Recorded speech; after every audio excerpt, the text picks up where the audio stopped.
अगर 10 दिन के अंदर भगवंत मान पंजाब में भ्रष्टाचार खत्म कर सकता है, 70 साल के अंदर ये पार्टियां भी तो कर सकती थी।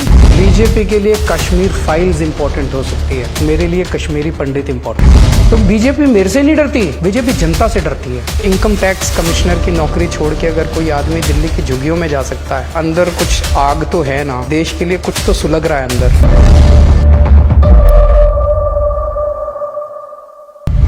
क्या कभी अंदाजा किया था कि इस कदर इतनी बड़ी जीत मिलेगी, इतने बड़े मार्जिन? हमें ये उम्मीद तो थी कि लोग हमारे बातों को पसंद कर रहे हैं, लेकिन हमें ये नहीं पता था कि जनता का इतना बड़ा आशीर्वाद मिलेगा। कांटों भरा ताज है पंजाब का। 10 दिन में भगवंत मान ने जो ऐलान किए हैं और जो निर्णय किए हैं, रिश्वतखोरी खत्म हो गई है पंजाब में। बहुत बड़ी बात। अगर 10 दिन के अंदर भगवंत मान पंजाब में भ्रष्टाचार खत्म कर सकता है, 70 साल के अंदर ये पार्टियां भी तो कर सकती थी, क्यों नहीं किया? नीयत की बात। एक बड़ी बात पिछले 10 दिन में ये हुई है कि पंजाब जो कि उम्मीद खो चुका था, चारों तरफ माहौल में डिप्रेशन था, आज इतनी पॉजिटिव एनर्जी है पंजाब के अंदर, बहुत पॉजिटिव। कश्मीर फाइल्स के ऊपर जिस तरह से आपने कहा मुद्दे के बारे में, वो इनसेंसिटिव था। कश्मीरी हिंदुओं के साथ बहुत बड़ा अन्याय हुआ, वो बहुत बड़ी त्रासदी थी। केंद्र में पिछले 8 साल से बीजेपी की सरकार, एक सेंसिटिव सरकार की ये जिम्मेदारी होनी चाहिए थी कि जो लोग उस अन्याय से पीड़ित हैं, उन लोगों को न्याय दिलवाया जाता। वो नहीं किया गया।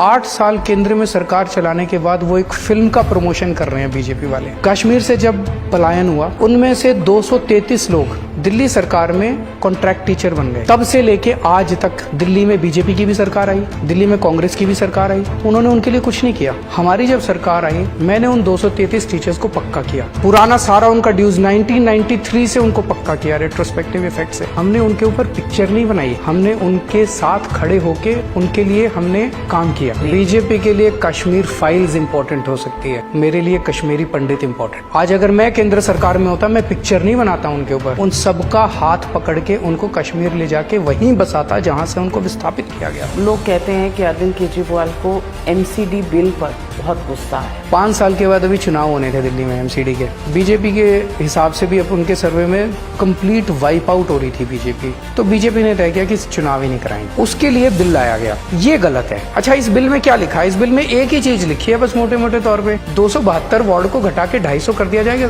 इसका एक ही वो है कि 272 को घटा के 250 करोगे तो डिलिमिटेशन करनी पड़ेगी। डिलिमिटेशन में 1 साल लगेगा, तो चुनाव 1 साल टल गए। इस पूरे बिल का एक ही मकसद है, चुनाव टालना। तो आपको लगता है कि आप एक चुनाव जीत गए पंजाब का, तो उससे बीजेपी इतनी घबरा गई? मेरे से क्यों घबराएगी? पर दिल्ली के अंदर 15 साल में उन्होंने जितना भ्रष्टाचार किया बीजेपी ने, जितना बेड़ा गर्क कर दिया एमसीडी, पहाड़ बन गए कूड़े के। दिल्ली के अंदर 3 बड़े बड़े पहाड़ हैं, सड़कों पे जाओ गंदगी गंदगी है चारों तरफ। जनता उसके खिलाफ अपना गुस्सा जाहिर करना चाहती थी इन चुनाव में। तो बीजेपी मेरे से नहीं डरती, बीजेपी जनता से डरती है।